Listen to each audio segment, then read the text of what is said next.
నా పేరు రాజు, నా భార్య పేరు వచ్చేసి లావణ్య. మా బంధువులు వచ్చేసి ఈ హాస్పిటల్, మదర్ హాస్పిటల్ని రెఫర్ చేశారు. ఇక్కడ మేడం కానీ స్టాఫ్ కానీ అందరూ బాగా రిసీవ్ చేసుకున్నారు.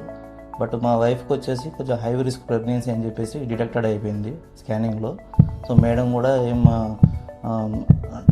నిరాశపరచకుండా ఎంకరేజ్ చేసుకుంటే ఏం కాదని చెప్పేసి ధైర్యంగా ఉండమని చెప్పేసి ఫర్దర్గా ప్రొసీజర్స్ అన్నీ కంప్లీట్ చేసేది. ఇప్పుడు వచ్చేసి తను మాయపోయి తన హై రిస్క్ ప్రెగ్నెన్సీ కానీ ప్రాబ్లమ్స్ కానీ అన్నీ సాల్వ్ చేసేసి డెలివరీ అనేది చాలా ఈజీగా చేసింది madam. So thanks to mother hospital and friendly atmosphere of the hospital and friendly atmosphere of the staff, everything is okay ma'am. So thank you mother hospital.